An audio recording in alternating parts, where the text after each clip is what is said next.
এই লোকটার গাড়ি অ্যাক্সিডেন্টে মৃত্যু হয়ে যায়, কিন্তু আশ্চর্যের বিষয় হলো সে একটা স্মার্টফোনে পরিণত হয়ে গেছে। ফোনটা নিজে থেকে আনলক হয়ে ক্যামেরা খুলে আকাশের একটা ছবি তোলে, তারপর সেটা সোশ্যাল মিডিয়া আপলোড করে দিয়ে লেখে, আমি এখন একটা স্মার্টফোনে পরিণত হয়েছি আর আমার ব্যাটারিতে মাত্র 15% চার্জ বাকি আছে।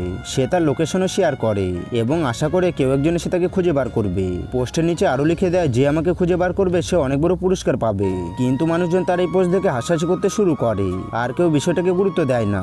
পরের দিন যখন ফোনের ব্যাটারিতে 3% চার্জ বাকি ছিল, তখন একটা ছেলে সেটাকে খুঁজে পায়। তাই ছেলেটা ফোনটা বাড়িতে নিয়ে গিয়ে চার্জে দেয়, কিন্তু হঠাৎ করে ফোনটা নিজে থেকে আনলক হয়ে তার সাথে কথা বলতে শুরু করে। এটা দেখে ছেলেটা ভয় পেয়ে যায়। এরপর ফোনটা নিজে থেকে ব্রাউজার খুলে বলে, আমার নাম জিম, আমি একসময় একটা টেক কোম্পানির মালিক ছিলাম। ছেলেটা ভাবে কেউ হয়তো তার আশেপাশে বসে ফোনটাকে কন্ট্রোল করে তাকে বোকা বানাচ্ছে। তখন জিম তার পরিচয় প্রমাণের জন্য বলে, তুমি তোমার ব্যাংক অ্যাকাউন্ট নাম্বার দাও, আমি এখনই তোমার অ্যাকাউন্টে 10 কোটি টাকা পাঠাবো।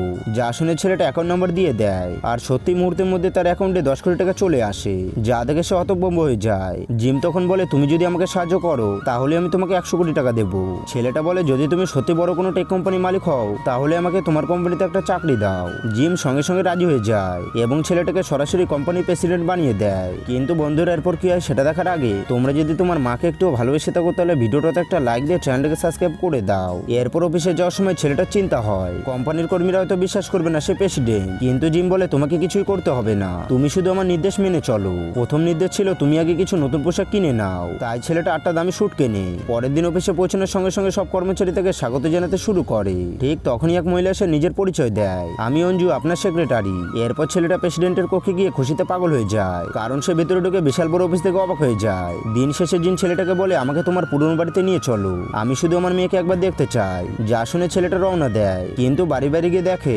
বাড়ির চাকর হঠাৎ ভয় পেয়ে গাড়ি নিয়ে পালিয়ে যাচ্ছে। জিম সঙ্গে সঙ্গে বলে, ওকে অনুসরণ করো, আমার মনে হয় আমার অ্যাক্সিডেন্টের পিছনে ওর হাত আছে। আর বন্ধুরা, পার্ট 2 দেখার জন্য কমেন্ট বক্সে বলে যাও।